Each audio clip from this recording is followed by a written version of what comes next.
Jesus, ele não só falava algo, Jesus vivia algo. Quando Jesus fala assim, se alguém fizer vocês caminhar uma milha, caminhem com ele 2. Jesus não estava apenas expulsando. Isso era a essência de Jesus. Ou seja, quando não deixarem vocês passarem por Samaria, vai para outro povoado. Se o inimigo tiver sede, dá ele de beber. Se ele tiver fome, dá ele de comer. Então ele faz esse contrassenso. Ouviste o que foi dito, olho por olho, dente por dente. Mas eu estou dizendo para vocês que não. Se o inimigo tiver sede, dá o de beber. Se o inimigo tiver fome, dá de comer. Mas parece que o que a gente guarda e gostou mais é do olho por olho e dente por dente. E é engraçado que fomos tão treinados à antiga aliança que gostamos da ideia de Jesus, mas queremos viver a antiga aliança. Gostamos do Jesus Salvador para mim, mas quero o Deus punitivo para o outro.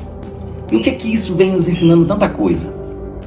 O próprio Jesus, que manda mensageiros à frente, com o objetivo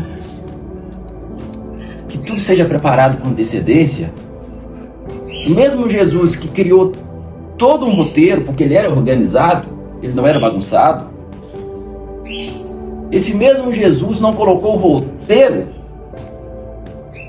acima da essência do que ele era, da essência da mensagem que ele entrega. E o contexto dos samaritanos com os judeus é algo muito antigo. Israel ele foi dividido desde a época depois de Salomão.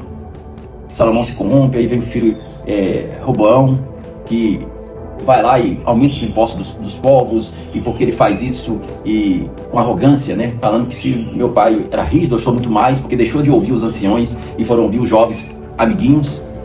Esse reino se divide em Reino do Norte e Reino do Sul. Reino do Norte tendo Samaria como capital. Reino do Sul tendo Jerusalém como capital. Só que o Reino do Norte é invadido pelos assírios. Os assírios pegam então e deporta alguns israelitas para outras regiões e automaticamente também traz outros povos com outras etnias, outras práticas religiosas, outras culturas para junto desse povo. E o que acontece? O objetivo dos assírios era confundir eles para que eles perdessem a sua identidade. Do jeito que eles se misturavam. Então, o povo samaritano, eles continuaram crendo em Yahvé, mas também tinha uma mistura não só de povos, mas cultural. Aprenderam sobre outros deuses. E por isso, houve uma mistura de práticas. 150 anos depois, o Reino do Sul é levado cativo à Babilônia. Ficam 70 anos cativos na Babilônia. Mas esse povo já volta de lá. Quando eles voltam com a estrutura de que a gente veio para cá porque a gente desobedeceu a Deus. A gente veio para cá porque a gente não foi fiel ao que estava sendo ensinado. Então nós vamos voltar e vamos fazer certo, vamos ser fiéis à lei, à Torá. E eles voltam com essa determinação. Quando eles voltam e ele encontra o pessoal do Reino do Norte com uma mistura não pura, mas eles entram em conflito e começam a dizer: não, vocês não estão servindo a Deus corretamente, o correto é esse aqui. E a briga continua. E ali então começou-se a briga entre samaritanos e judeus, que é algo muito parecido com uma igreja mais liberal, outra mais rígida. E essa discussão entre eles levou ao ponto em que os judeus diziam: vocês não são legítimos servos de Deus. E os samaritanos diziam: vocês acham que Deus é só de vocês, né? E aonde que eles constroem um outro templo no Monte Gerizim. E eles passam a adorar a Deus separado do povo do Reino do Sul, do povo de Jerusalém. E essa briga continuou. E é por isso que a mulher samaritana pergunta para Jesus: qual que é o jeito certo de adorar, afinal? Porque vocês, judeus, estão dizendo que o lugar certo para adorar é em Jerusalém, no templo de Jerusalém. Mas nós, os samaritanos, aprendemos, isso muitos anos depois, nós aprendemos. Aquela mulher aprendeu culturalmente, por nascimento, por povo. Nós aprendemos e entendemos que o lugar certo de adorar é aqui, no Monte Gerizim. E aí Jesus quebra tudo. Jesus não valida nem samaritano e nem judeu. Jesus falou: a hora chegou.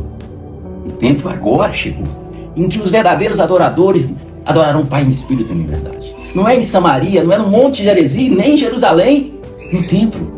mas em espírito e em verdade. Essa briga entre samaritanos e judeus, esse ódio, essa ideia, aconteceu na história, em brigas de protestantes e católicos.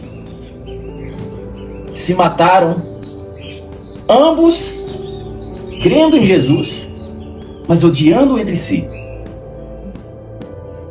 A história vem para mostrar, não faça igual, olha, deu ruim.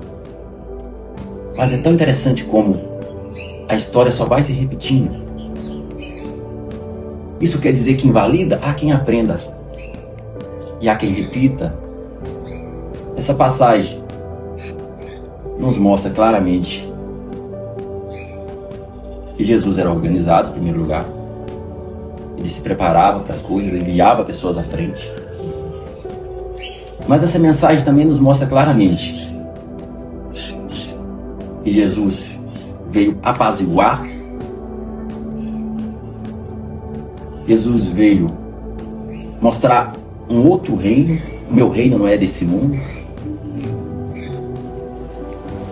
Enquanto os discípulos queriam atear fogo,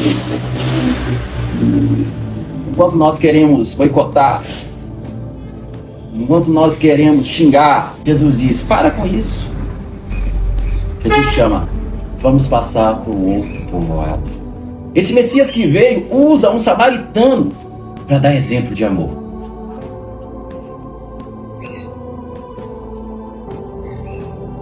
Esse texto nos ensina que o nosso mestre, ele não veio para dividir, no sentido de trazer confusão. Ele veio para manifestar o amor do Pai. E se nós não estamos conseguindo fazer isso, queridos, nós não estamos reproduzindo o nosso mestre. Vocês não sabem de que espírito vocês são.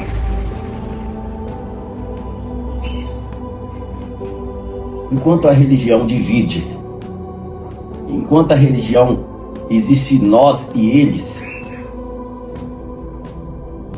Jesus não divide no sentido eu amo judeus e odeio samaritanos. Jesus diz, a hora chegou e o tempo é agora, que o verdadeiro adorador, os verdadeiros adoradores adorarão o Pai em espírito e em verdade. Não é em Jerusalém, não é em Samaria, não é no Brasil, não é nos Estados Unidos, mas em espírito e em verdade, daqueles que entenderam de que espírito eles são.